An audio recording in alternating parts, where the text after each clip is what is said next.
over 200 platforms, baby. You can watch, you can listen, you can interact, and mainly get the last minute up to the second fantasy football and sports betting news you need for NFL Week 14. I'm Andy McNamara. Make sure you're getting me on Twitter at AndyMC81. Get your questions in. Use hashtag AskAndy for fantasy football, for betting advice, whatever you need. I got you. Hashtag AskAndy at AndyMC81 at FiredUpNet on Instagram at AndyMCSports. Also, more Domino's pizza to give away, baby. That's right. More Domino's pizza to give away. I take care of you. You guys said you like free pizza. I don't blame you. Domino's is the best. And I got something to give away to you today. All you got to do is on Twitter or wherever you see the post that gives you the directions on how to enter. That's all you do. You just got to follow me, Firedup Network, and retweet or share whatever platform you're on to do that to qualify. Later on today, give away some free pizza. How you like that? Pretty good. In about 5-6 minutes times, my guy, the hustler, Andrew Patterson, is going to jump on. This is the betting side comes on. He's a host of Lock Shop, Winnipeg Sports Talk, one of my oldest friends in the business. And this guy is savant when it comes to betting tips and get you ready. So we'll get you all set, get you those latest lines, injuries, updates. Let's begin there, actually. So Lamar Jackson, we figured he wasn't going to play today for the Ravens. Looks like he could be out until week 16 with a PCL tear. What have I been telling you people since day one? He's too thin, runs too much, and the injuries are going to catch up with him. And the last 2 years, I've been bang on correct. So now it all falls on Tyler Huntley.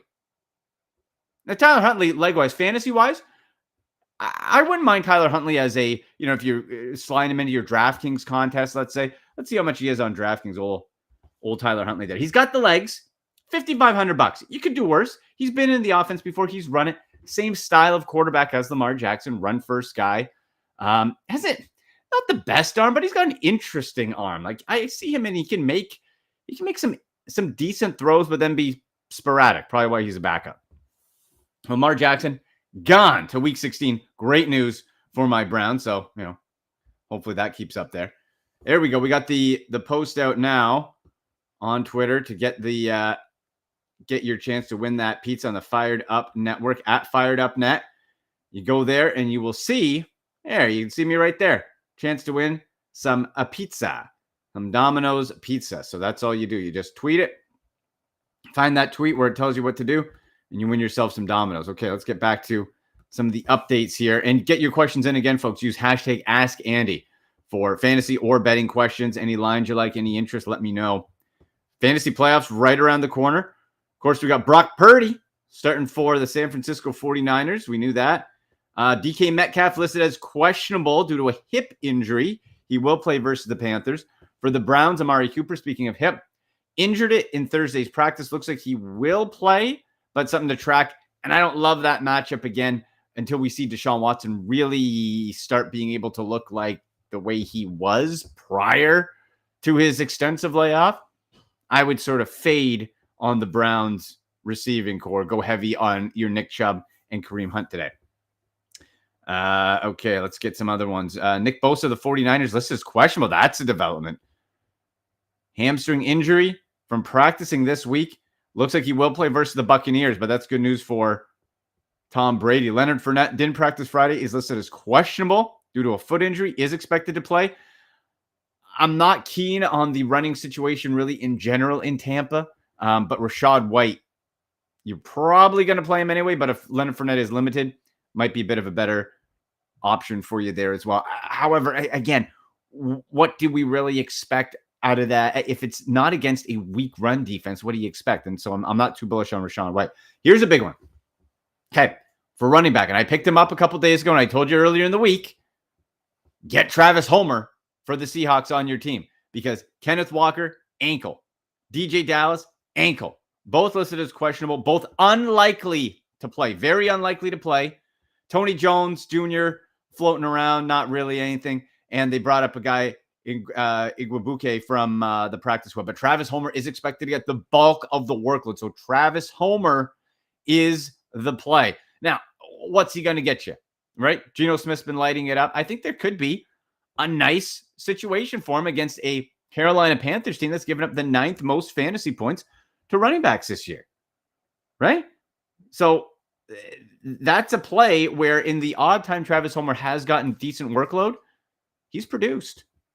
He can run, he can catch. It's a nice option in there. And he was widely available earlier in the week. So give a look to see if Travis Homer is in your lineup on your DraftKings lineup. $5,000. That's sweet. $5,000 for your DraftKings lineup for Travis Homer. I'm getting him in there right now before I forget. That's a great play. That leaves you a lot of extra room too. Quarterback-wise, just real quick, folks, if you're looking at DraftKings, Deshaun Watson, Lord knows, you see the Brown stuff behind me. I hope Deshaun Watson throws for 400 yards against the Bengals today. Bungles up the Bengals. Joe Burrow's never beaten the Browns.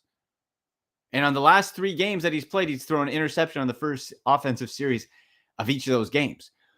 But that doesn't mean Deshaun Watson's going to have a great day. And on DraftKings, he's $200 more than Geno Smith. Look at Geno Smith. And especially against Carolina, Geno Smith has thrown for 19 or more fantasy points since week 8. 8, 9, 10, 12, 13. Last week, almost 28 fantasy points. Ridiculous. Ridiculous. I'm getting Geno Smith in there too. Boom, I'm double dipping. That's a nice stack for you. Geno Smith and Travis Homer. Absolutely. Let's see. For the Chiefs, guard Joe Thuney, questionable. Amari Cooper, is expected to play, like I said. Any pregame setbacks? Oh, Trevor Lawrence missed most of the week practice last week with a toe, is questionable, but is expected to play against the Titans. I'm not playing Trevor Lawrence this week anyway. If it's not him, it's CJ Beathard.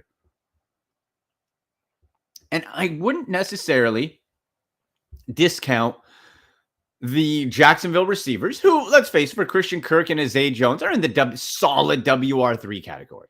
Flex to solid WR3. Low ceiling, or rather high ceiling. No, high floor, low ceiling, right? That's where you find the Jacksonville receivers. And CJ Beathard has proven his time in San Francisco. He can be a distributor of the football. He can be a game manager. He can get the ball where it needs to be, those short intermediate passes. He's not great, but I don't think it discounts. It doesn't take a huge drop off as in some situations, right? So that's just something else to keep in mind. Saquon Barkley, another big name to keep in mind. Questionable with a neck injury. And it's looking, folks, he's a legit 50-50 to see how he plays. So this is going to come down to pregame warm-up against the Eagles. Wow. So have Matt Breida on standby. Breida's the better play than Gary Brightwell this week. Have Breida on standby just in case. Ooh, I got Barkley on one of my teams too. I'm going to have to keep an eye on that. Yeah. Boy. If Barkley doesn't play, man, who's the only other play? Darius Slayton, but against that Eagles secondary, you take him away. What do you got? I think this could be a stomp fest. I thought the Eagles were going to win anyway, but you take Barkley out. You're putting all that on Daniel Jones. Eagles 7-point favorites right now. Yeah, I think you're seeing the Giants and the Eagles starting to come back down to earth from those inflated records early. Great coaching job. Nice work getting where you are. But now we're starting to see things come back down to earth. And you take away Barkley, I'm not too keen on any Giants players from that standpoint. All right, let's see. Other ones. Kickers, if you like your kickers, Chris Boswell for the Steelers is back. Always a nice solid play. DeAndre Hopkins off the injury report, so he will play. Rondale Moore, for the Cardinals, for Monday Night Football. Rondale Moore out.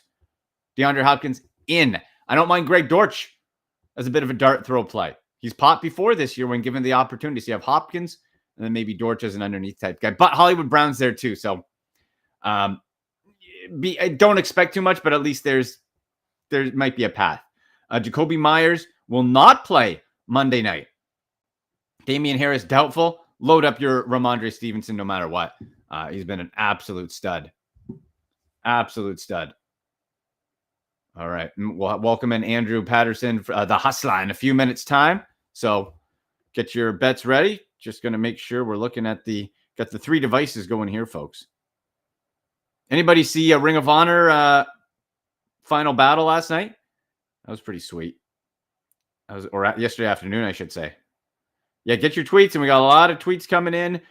Want to win some free Domino's pizza? Just go follow at Firedup Net, at Andy MC81 on Twitter. at AndyMC Sports on Instagram.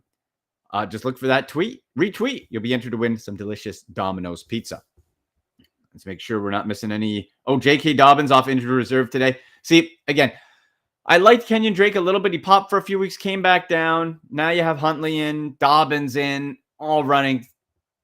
Too convoluted. Too much mess. Too much mess in Baltimore there. You play in the Steelers. That game overall, I don't want too many fantasy pieces of that one. I hope the Steelers do win, something I rarely say, because then it keeps everything in check if the Browns can beat the Bengals there. Joe Mixon back, speaking of the Bengals, Joe Mixon back for Cincinnati. So he's in there, speaking of Steelers as well. Deontay Johnson, TJ Watt, and Malik Reed will play. No injury designation there. And yes, and if you're a Mike Davis owner, he has been waived.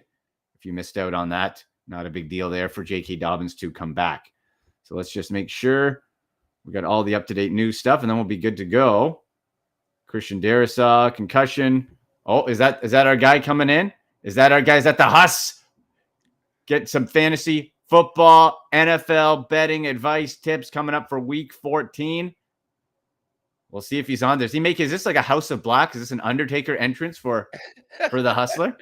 Coming in dark? What's going on with the video here? Coming in dark. Where's the gong? Where's the gong? By God, that's Hustler. He's not supposed to be here. Here, hold on a second, Eddie. I'm going to pop back in. It was working a second ago. I'll be right back. Okay.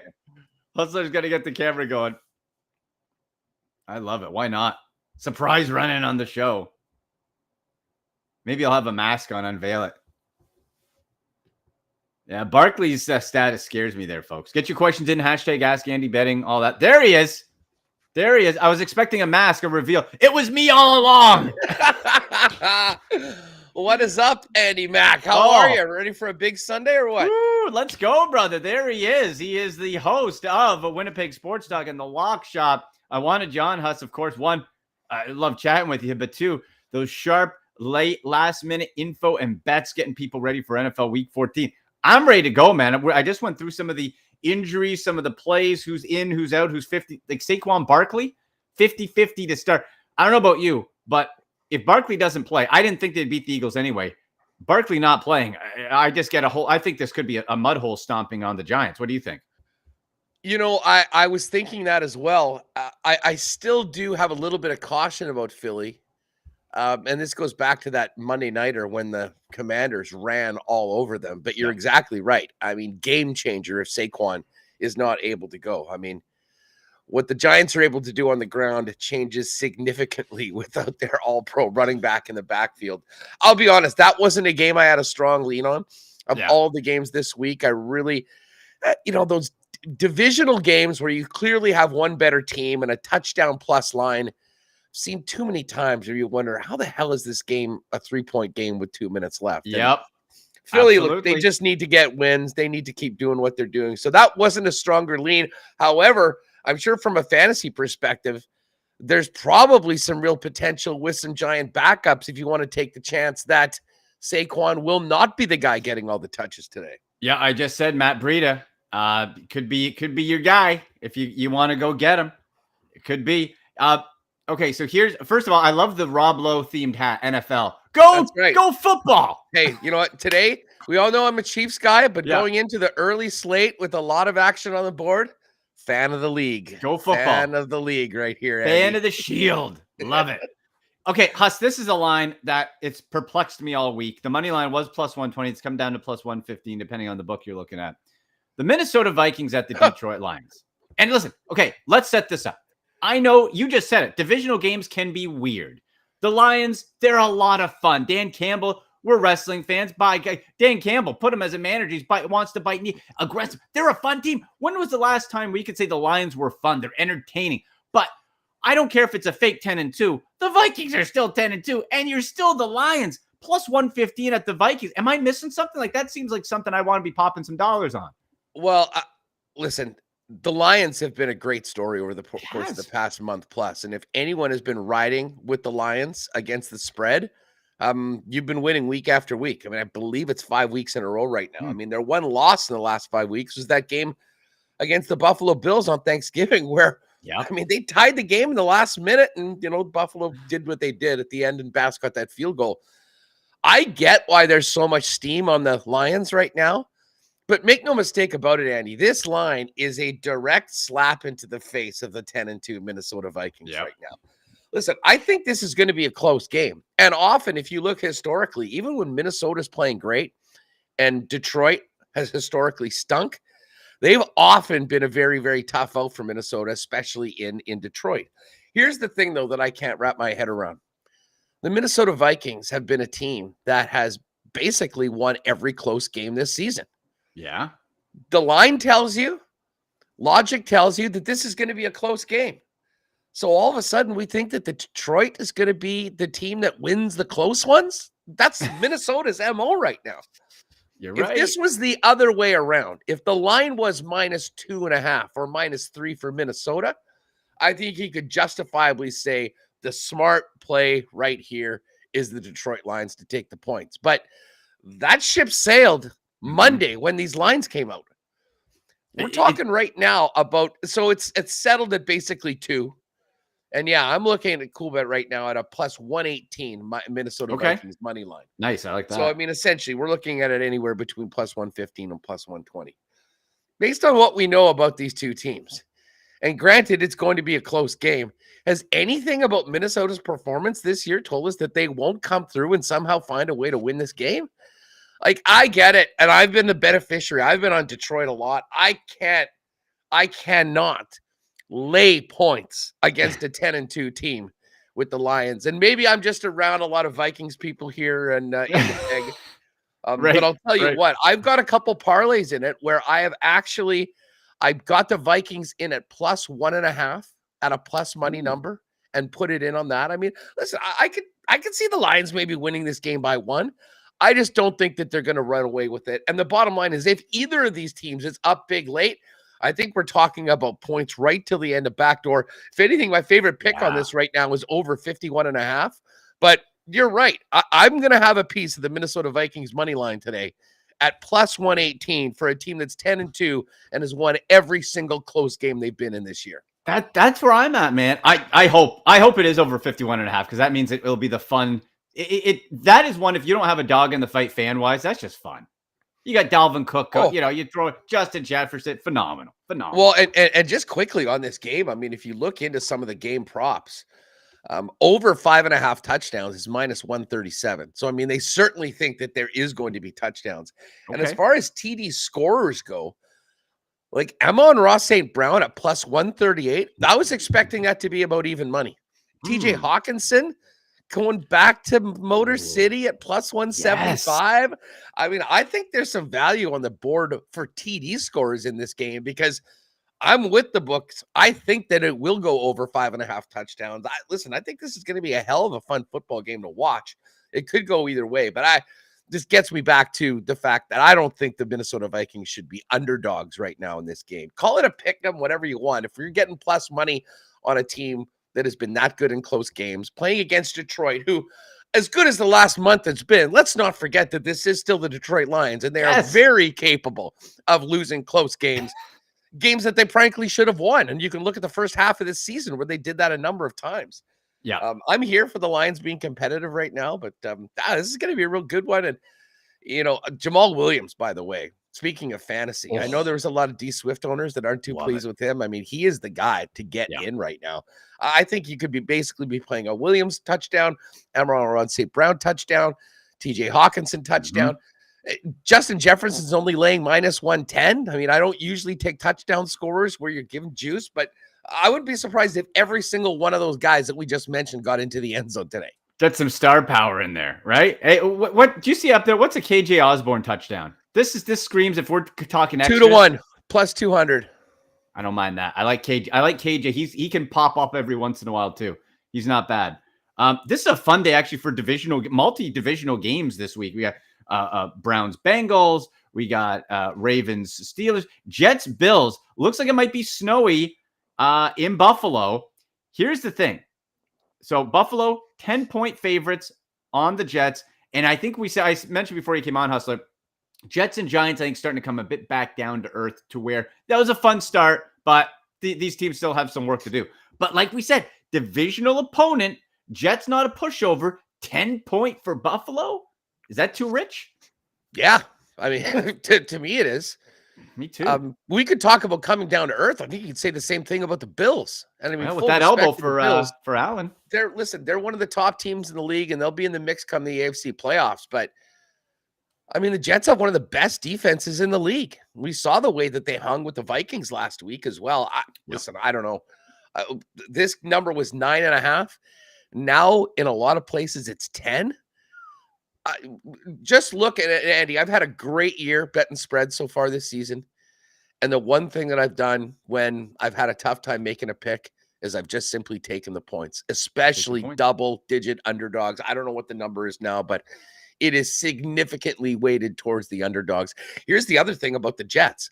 Like, I don't know whether Zach Wilson is as much of a spoiled brat that he seemed to come across in the media, but the way that they immediately embraced Mike White as their quarterback, I think it goes to show you that this is a move that had to be made by Robert Saleh. Yeah. And this team's getting behind it, and they're going to be ready to go against the Bills. To me, Sauce Gardner on Diggs all day long, I think that changes what the Buffalo offense is going to be able to do. And listen, I can't sit here and make an argument that the Bills, that you should be laying down your hard-earned Canadian currency on the Bills to win a double-digit spread. Listen, I think they win this game, but I mean, I think this probably looks similar to the Detroit game that they were in before, maybe a little bit less scoring, but a game that goes right down into the fourth quarter that is very much up in the air and, wins by a short yardage. So, yeah, I got on that one early. It was one of my best bets this week, Jets plus 10 in Buffalo against the Bills. Well, here's the other thing, too. History, if you don't learn from it, you're doomed to repeat it. Last year, Huss, about a couple weeks off the time frame, Mike White, talk of the town, 2 weeks before he was the AFC Player of the Week, then only had 96 passing yards. Then against the Bills, 4 interceptions.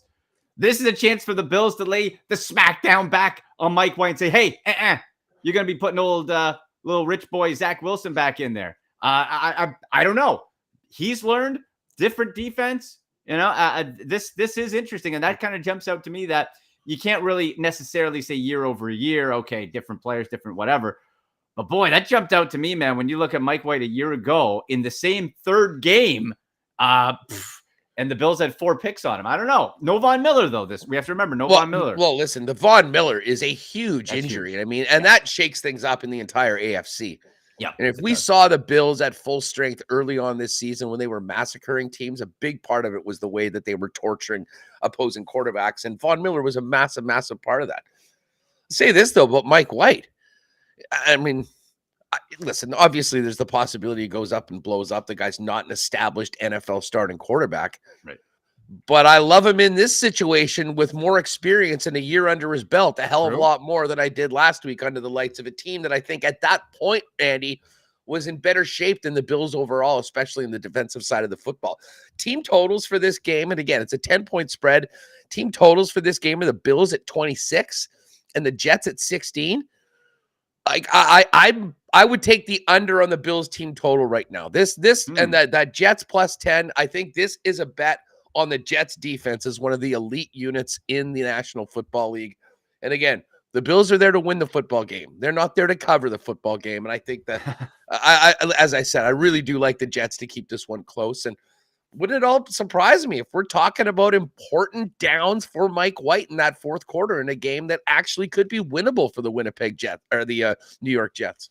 It could be. And yeah, those division games, like we said, I'm with you. I think Bills win, but Jets do cover. Let's talk about your Chiefs. I've seen the line come down a bit. I believe earlier in the week it was 9.5 over Denver. I'm seeing 8.5 now over the Broncos. Huss, you follow that team as close as anybody. This just, to me, from a non-fan looking in, does this just not scream that the Chiefs want to make a statement after last week and say, we're the guys. We're still the guys, and we're going to show you, and Russ is going to be locked out of the kitchen. Cortland Sutton's out. That Denver team's a disaster. It's on the road, so what? Division game, as we know. We've been talking about division games all day. I personally think this might be a case. I would feel comfortable personally, the Chiefs putting the stomp on the Broncos this week. What do you think? I do like it more at 8.5 than 9.5. Yeah. Can we just quickly, for a moment, speaking about this game, touch on the AFC West? Let me take you back. Underwhelming. Take you back long ago, heading into the season, when we all thought this might be historically the best division we've ever seen. Unbelievable. Who would have known that we were talking about the NFC beast at that time and not the AFC West? The Broncos were supposed to be amazing. They've gone all in to get Russell Wilson. The Raiders were rejuvenated under Josh McDaniels and Devontae Adams. And the Chargers on paper might be the best team in the division. And here we are in week 14. All three of those teams suck, and the Chiefs are running away with it again. It is, death taxes and Andy Reid. And listen, we could spend hours if we want just breaking down the choke job by the Raiders on Thursday night, which is an all-timer at the hands of your guy Baker Mayfield. Yeah. As far as this game goes, just to put into perspective how horrible and embarrassing the Broncos have been today, this year. Andy, do you know how bad you have to be to get a Patrick Mahomes game flexed out of prime time? That happened. This was supposed to be the night game. They're like, that's amazing.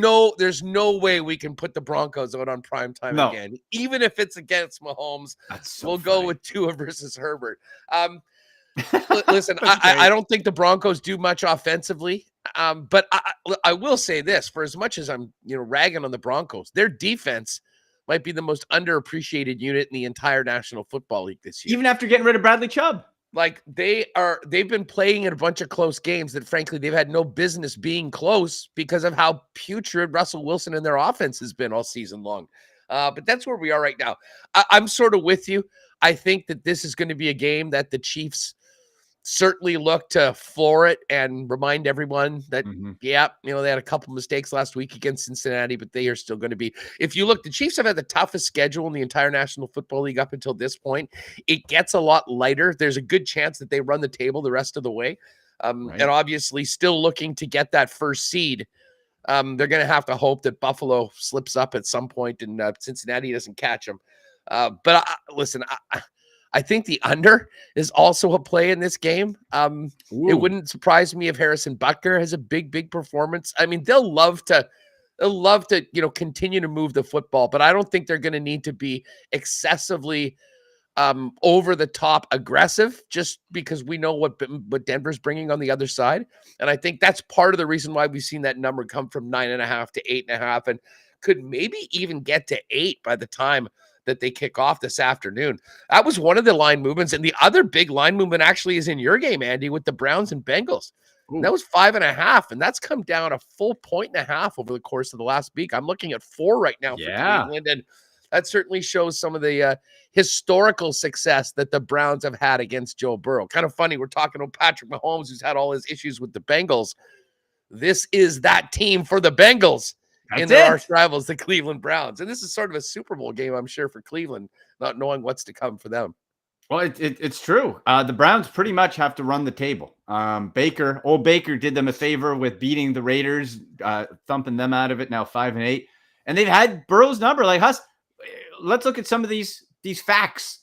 Facts, not opinion. Facts for this Browns-Bengals team. Joe Burrow's never beaten the Browns. The Browns have won 5 straight against Cincinnati. In the last 3 games, on the first offensive series of each of those games, Joe Burrow has thrown an interception, and Myles Garrett has been an absolute terror. 6 sacks, 4 additional quarterback hits, 2 forced fumbles, pass deflection, causing an INT.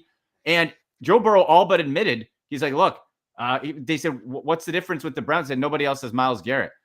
If Myles Garrett can get in on Joe Burrow early again, we could be seeing some lines with the Browns taking outright victory, but certainly Deshaun Watson can't be throwing the ball in the dirt like he did all last week. Yeah. That was ugly. Listen, I'm not a Browns or a Texans fan, so I did not invest any of my very valuable Sunday into watching the Browns-Texans game. We were in a bar with all of the games, and I specifically sat in the spot where that game was behind me so I could watch all of the other games. Not a bad move. Hey, listen, if you think you're going to get the best of Deshaun Watson, I think we're going to probably have to wait until next season. It's hard to expect the guy to come up and basically not playing in 2 years with all the other drama and baggage surrounding him and go up even against the Texans team. That being said, to me, this is a bounce back game for Nick Chubb. Everyone expected Chubb to go off last week against Houston. And I think people sort of, certainly from a DFS perspective and fantasy perspective, have gone the other way. I'm looking for the Browns running game to really establish things this afternoon against a good Cincinnati defense. I think that helps Deshaun Watson. But even at the 4, I think I'm taking the Browns, but I was happy to get in a +5.5 and actually tease it up to 6 for a couple of parlays to put them into, just to give a little bit of an extra cushion. Because listen, I got a lot of respect for Cincy, and most Chiefs fans do for obvious reasons. Right. But there's something about that matchup between Cleveland and Cincinnati that has not gone well for Joe Burrow up until this point, and we'll see whether they can get their first win against their rivals today. Boy, a couple more for you here, Huss. Get some questions in here. We got from Joe, Jacksonville versus Tennessee. For Jacksonville, this is a game where Trevor Lawrence is going to be, looks like a game time decision with a toe. If he doesn't go, CJ Beathard goes in. I don't think, maybe it's the fantasy mind of me. I don't think for CJ Beathard has proven to be able to distribute the football enough as a backup. I still think he can keep your Christian Kirk, Zay Jones in your WR3 category. For Tennessee, this is interesting because is it just Derrick Henry? If they get up big, does that continue? The Ryan Tannehill and the touchdown, if we're talking betting fantasy combo, I find it tough to necessarily trust Ryan Tannehill because Derrick Henry could get up. And some of those prop plays around it when it comes to anytime touchdowns or whatever, I would think would probably be a little iffy just because Tennessee, if things are working, they're just running the football all day. Yeah, the props that I'm looking at are involved Derrick Henry. And, he's been sort of quiet the last few weeks, certainly. But you know where we're at right now. Check the calendar. It's December. Yep. We've seen what Derrick Henry's game logs have been as we get in December over the last few years. Absolutely dominant. And to be honest, I think this is as much of a get-right game for Tennessee as they could possibly hope to have. I mean, regardless of what Trevor Lawrence's status is for this game. It's crazy, man, that this game is where it is right now. Like, I'm looking at plus money right now on Tennessee -3.5. Tennessee -3. And we also did this for our Lock Shop partner parlay this week. We took this game and teased it to 2.5. Oh, at the time, it was probably more like 165 or -170. Right now, -2.5 is -147. Okay. I mean, the Tennessee Titans, I think, are just simply a better football team. They are at home.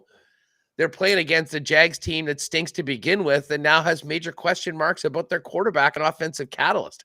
Yep, 1 in 5 away, too, for the Jags this year. Yeah, I don't really understand why this number isn't higher right now. There's obviously some support coming in on the Jags, but not from my wallet. I'm looking at the I'm looking at the Titans to win this game. I wouldn't be surprised if they run away with it. And to be honest, I love the Derrick Henry props in this. 88.5 yards is his total over under on the ground. And as a TD scorer, only -137. I mean, that number at times this year has been pushing -200 early on.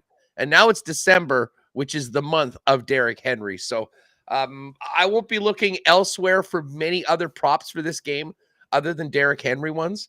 And I am looking forward to seeing what we get out of Ryan Tannehill in this game as well. I think there is a chance that he could actually have a pretty nice fantasy day, a little bit under the radar. As far as Jacksonville, I mean, I don't know what they're going to bring to the table, especially if Trevor Lawrence can't. But the thing about Trevor Lawrence is that if he's got a toe issue, I mean, one of the things that makes him, when he's playing well, dangerous is the fact that he is a very mobile quarterback and can run. And I think that if you take that out, the Tennessee linemen are just going to be able to put the ears back and rush the quarterback. It could be a long, long afternoon for Jacksonville, I'm thinking. I think you're right. Question from Marty Roberts. Washington, any chance? Now, Washington, of course, one of 6 teams on bye this week. So a weird last week of the fantasy. And they win this week? Season. No, Marty, I don't like Washington's chances to get a win this week. They're on the bye. Also that they won't lose. Also, but maybe what Marty's saying too is their chance as far as like maybe a playoff spot. If we look at, because Washington 7-5-1, New York 7-4-1. Who would have thought that division would have been as good as it is? Wild card wise, like if you look at Washington, they've been a tough out and have won more than I think people thought. Like Huss, really, if we look at it wild card wise, Dallas, lock them in if they don't catch Philly. The Giants are fading. Lions, no. Nobody else in the NFC North. Nobody else in the NFC South. Seahawks. So I think there's a path that Washington could get a wild card spot, sneak in with the third. Absolutely. Right? Commanders fans, where are you at? Left hand up. You know what I'm saying? I'm Commanders huge. fans. I'm huge on the Commanders. Taylor Heineke, Yeah. everything that they've done. I mean, to be honest, when you look at their last, they've they've tied and then won 6 of their last 7. And the one loss was against the Vikings. And Andy, I don't know if you remember that game. They were up 10 in the fourth quarter, and Taylor Heineke made his one really boneheaded play of the last sort of month and a half. And Harrison Smith picked him off, and that completely took the game. And it was another game and another reason why Minnesota's not getting any credit right now, being 10-2, because that was a game that they had no business winning, and hey, they took advantage of a mistake on the other team. But I mean, they have played and beat some good teams, including the Eagles on the road. They're on the bye, and guess what? They get the Giants at home next week after that thrilling tie last week between those two clubs. So they win that game, and they control their own destiny, getting up to 8-5-1. They do have to play the Niners. They get the Browns at home and the Cowboys at home in that final game of the season, which very well could be a game that the Cowboys, if they're not going to win the division, are probably resting guys for the game next week. So I'll be honest, if I had to bet one way or the other, I'm in on the Commanders being a playoff team, although I think they probably go one and done once they get there. Yeah, with the tall frosty glass of some Heineke. Pour me right out of the tap. There we go. Last one for you here. This line, and believe me, I just saw the Texans up close with the Browns. They are bad. But 17.5 points to the Cowboys. Like, I think the Cowboys dominate, but it could be a case, Huss, where they get up big, then just sort of lay back a little bit. And I don't know, like that under, I have no confidence that the Texans can score points. So the under 44 kind of interests me. But that's 17.5 points. That's a lot. That's a lot. Oh, it is huge. And full disclosure, I was putting together my best bets for the lock shop on Thursday night heading into Thursdays. And I had originally had Houston in there at plus 17.5, just because, hey, that's too many points. I've been taking these huge numbers all year long, and it's been very profitable. And then I woke up the next morning and I texted Nielsen, I got to change a pick. There's no way I can come out in public and back people betting on the Texans after we saw it last week. So Davis Mills is back in. Does that help you, Davis Mills? Yeah, it does help me actually for this game. I mean, hey, if I was going to bet this game, I'm taking the points, but there's no gun to my head. I don't have to bet this game, so I don't think I'm going to put anything in the hands of the Houston Texans. That's gross. And listen, Dallas absolutely could run away with this game. Tony Pollard props I really like today. He seems to sort of take over in these games that, you know, I mean, I think he's the best running back on the Dallas Cowboys right now, and I think he's certainly in that position. But I'll tell you what, I mean, just 17.5 is such a big number. Right. You certainly wouldn't see me laying it on the Cowboys to cover that number. But I just have no confidence in Houston. So sort of a stay away. I had to move from that game. I actually went to the Charger-Miami game, the Sunday nighter, which at the time was 3. I thought getting Miami -3 was great value right now. I mean, you can still get it at 3, -111. I mean, that's a nice number. I think they run away with this game right now. Justin Herbert, I feel for him, man. He's such an unbelievable talent. Their defense is non-existent. They can't stop the run. His offensive weapons have been injured the whole year. And last week he played behind essentially the practice squad offensive line. It's one thing or another. Their offensive plan is a disaster right now, but they're wasting a couple great prime seasons of Justin Herbert right now. And as a Chiefs fan, I'm here for it. You're here for it. I got my Justin Herbert autograph rookie card, triple color patch, jersey patch there, Huss. I'm not happy. I'm not happy with that. Don't worry about that. That'll be coming back up. Come on, let's go. Remember, folks, games get Saturday games coming in next week. So make sure fantasy betting wise, that's all coming in. One more question for you. You were at the World Cup, Huss, and John has picks for the World Cup. I'll be honest, I haven't watched a second of the World Cup. Looked like you had a great time though, man. How was that? And picks for the World Cup question from John. Oh my God, the World Cup was all-time trip of a lifetime, experience of a lifetime. I got to give a shout out to the Cool Bet guys who had me out there doing a bunch of content. And it's actually, I mean, before Andy, I would not have called myself soccer guy. I definitely am soccer guy now after being a Wow. part of it, watching the games. I can't get enough of it right now. And I love the fact that it's usually earlier on and then it leads us into everything else that's happening right now. Couple crazy upsets. Like, I don't know how we don't back France in the one side, although the Moroccans have been such a great story. And as I put on Twitter after being at that Canada-Morocco game, that was the most intimidating atmosphere as a fan I've ever been in my life. I mean, Canadians were outgunned 15 or 20 to 1, and the passion and intensity of the Moroccans was, I mean, it was palpable. And I don't mean saying intimidating like you're afraid, like, like going to an old Raider game where you're afraid of getting shanked. That's what I was thinking. I'm like, wow. I just mean the power, the emotion, the Right. volume of those fans. It was something like I've never seen before. And man, that's only going to get cranked up as they go forward. Listen, I'm rolling with Messi. I thought it was a great story rolling in, Messi winning the World Cup. They haven't had a lot of team success, and sort of the path has now opened up for exactly that to happen. I mean, I know it's chalky, but if you had to ask me who's going to be playing in the final, I think we're going to get Argentina, France. I think France will be a favorite, but I think Messi and the Argentinians will be the sentimental favorite, and they'll get a lot of action on that side. So we'll see what happens in the beautiful game. But we've had enough of football for a while now. It's football time today. Real football. That's right. Soccer and football. Carrie asked listen, Huss, you are a host and did such a great job on Winnipeg Sports Talk. Question from Carrie. Any news on the Jets? The Winnipeg Jets. I don't think the New York we've got Jets, news. We've got news for you, Carrie. Oh, the Jets are in first place. The Jets are running the table. Money Puck has them right now. And again, take this all with a grain of salt. But after being overlooked for so long here in Winnipeg, it's great to see that they right now, their numbers, their calculations, the model says that the Jets are the most likely team to win the Stanley Cup right now. Let's go. Race to your books and get them at 50 to 1. Listen, it's been an unbelievable season. Rick Bowness literally does seem like a miracle worker after as bad as last season was in a fractured dressing room. This is a complete 180 right now. They're doing it without Nikolai Ehlers. Connor Hellebuck's still the best goalie in the world. And we're going to move past talking about the Vezina trophy for Connor and start talking about the Hart trophy for Connor. But overall, it's just been a magical start to the season.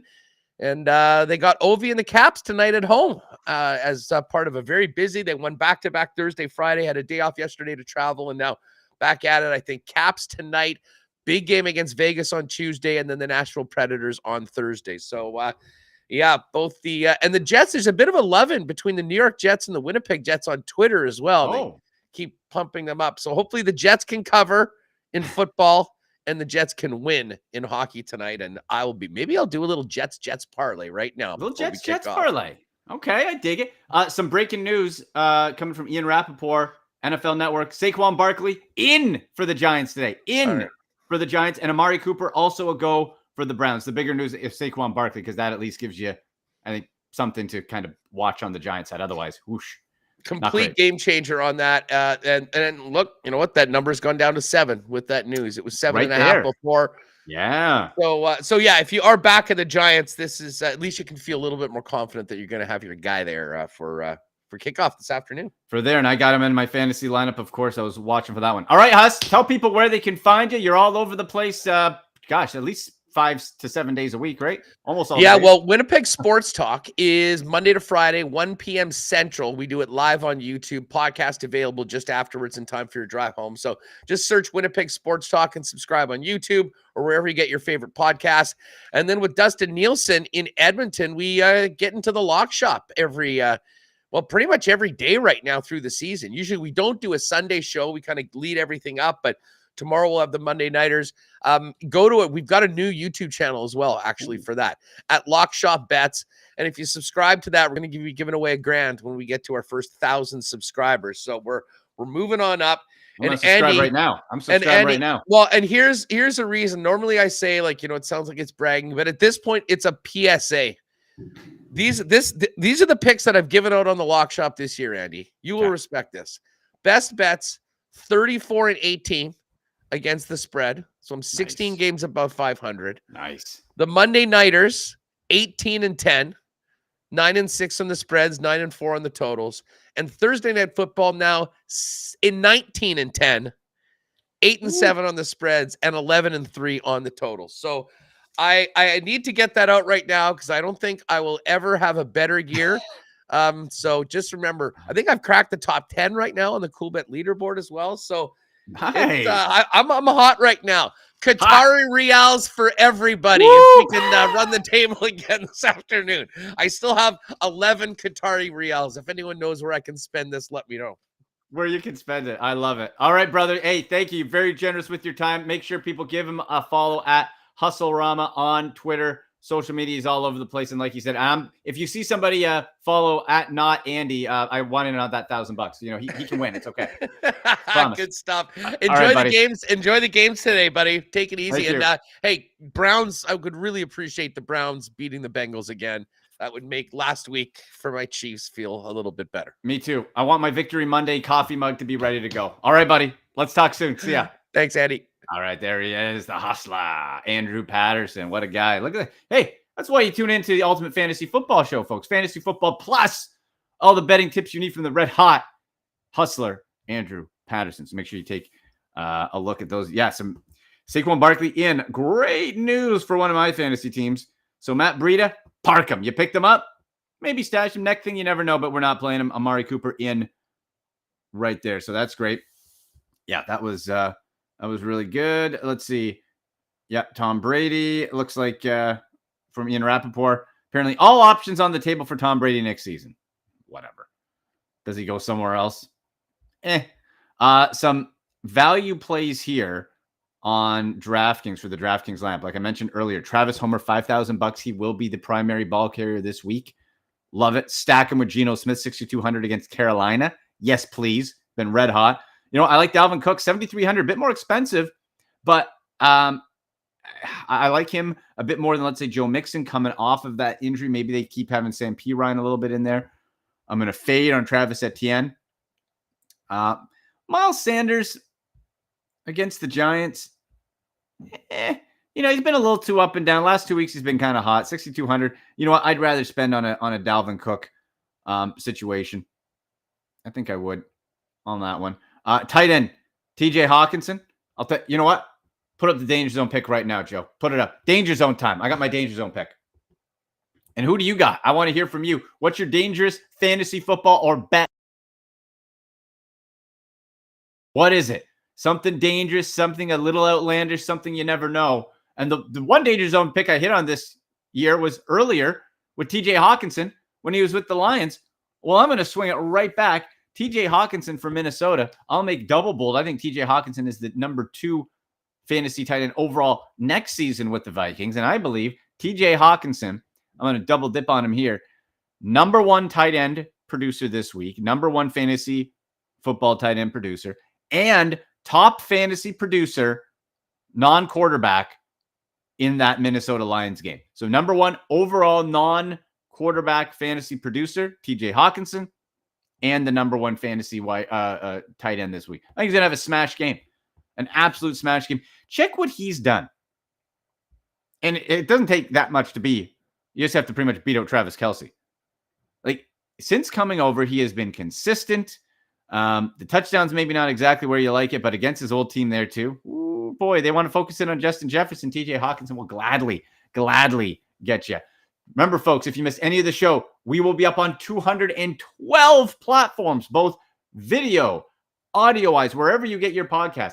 YouTube, Twitter, Instagram, Facebook, wherever, Roku TV, Spotify, Apple, Google Play, blah, blah, all of the place, 212. And, of course, on the Firedup Network app. That might be the easiest way. And make sure you want to win your Domino's Pizza Prize. All you got to do, you go to Firedup Network, at FiredUpNet. Look for the tweet where it gives you the direction straight up. You follow at FiredUpNet. You follow at AndyMC81 on Twitter. You retweet that tweet, and you get a chance to win a terrific Domino's Pizza Prize. Pizza and football. Let's go. It's perfect. Instagram as well. You can enter at AndyMC Sports and at FiredUpNet. Thank you very much to the hustler, Andrew Patterson, with those best bets. Hey, you have questions coming in after? Hit me up on social media. Use hashtag AskAndy. Get those fantasy football and betting questions in. that will do it. Let's see how this all plays out. We got weather games, Saturday games next week, 6 teams on by. Make sure you're checking and setting your fantasy lineup. For Joe, I'm Andy McNamara, and you've been watching and listening to the Ultimate Fantasy Football Show. Go Browns!